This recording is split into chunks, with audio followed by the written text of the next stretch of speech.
నిన్న అవార్డులో ఫంక్షన్లో జరుగుతున్నటువంటి క్రమంలో సీఎం రేవంత్ రెడ్డి అవార్డు ఇస్తున్న ఆ సందర్భంలో అల్లు అర్జున్ అసలు పట్టించుకోకుండా అతని ముఖంలో ఏదో ఉక్రోషం ఉన్న విధంగా ఆ వీడియోలు అయితే విజువల్స్లో కనబడుతున్నాయి. దీన్ని ఎలా చూస్తున్నారు? ఎందుకు అంత తగ్గి సీఎం అవార్డు ఇవ్వాల్సి వచ్చింది? ఒకప్పుడు ద్వేషించినటువంటి సీఎం మళ్ళీ అవార్డు ఇవ్వాల్సినటువంటి పరిస్థితి ఎందుకు వచ్చింది?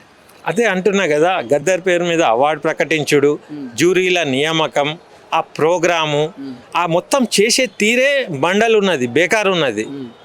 దాంట్లో గిట్లనే ఉంటాయి. మరి ఆడ పైసా ప్రభావం ఉండొచ్చు, లేకుంటే వాళ్ళు చేసిన దానికి కాక పట్టడానికి ఉండొచ్చు, ఏదన్నా ఉండొచ్చు.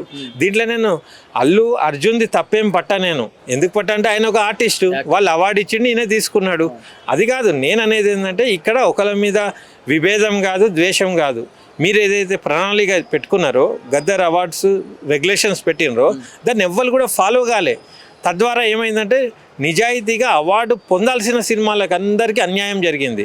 10 ఏళ్ళు కూడా తెలంగాణ వచ్చినాక అవార్డులు ఏవైతే ఇవ్వలేదో వాటికి కూడా వాళ్ళు ఇష్టం వచ్చినట్టు ఎన్నుకొని ఇచ్చిండ్రు. దానికి అప్లికేషన్స్ పిలవాలి కదా, అప్లికేషన్స్ కూడా పిలవకుండానే ఇచ్చేసిండ్రు. అంటే మీకు నామినేషన్ ఇట్లాంటి ప్రక్రియ ఏం కొనసాగలేదా? అంటే 2024 సినిమాలకు మాత్రమే అప్లికేషన్స్ తీసుకున్నారు. 10 ఏళ్ళు 2014 నుంచి 2023 వరకు వాళ్ళకి ఇష్టం వచ్చిన వాళ్ళకు సెలెక్ట్ చేసి ఇచ్చేసారు. ఒకవేళ అన్ని సినిమాలు చూడాలంటే సెన్సార్ అయినాయి సుమారు 10 ఏళ్లకు 2000 సినిమాలు ఉంటాయి. అవి చూసుడు మొదలు పెడితేనే వాళ్ళకు 1 సంవత్సరం అవుతుంది.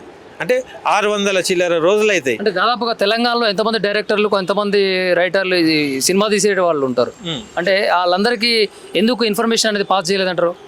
కాదండి, వాళ్ళ విధానంలోనే 2024 వరకు అప్లికేషన్ 1 సంవత్సరం తీసుకున్నారు. 10 ఇయర్స్ వరకు నిర్మాతలకు ఇచ్చేసిండ్రు ఎన్నుకొని. అసలు అవార్డులు ఇచ్చేదే కళాకారులను, టెక్నీషియన్లను ఎంకరేజ్ చేయడానికి. అసలు వాళ్ళకి అవార్డులే లేవు.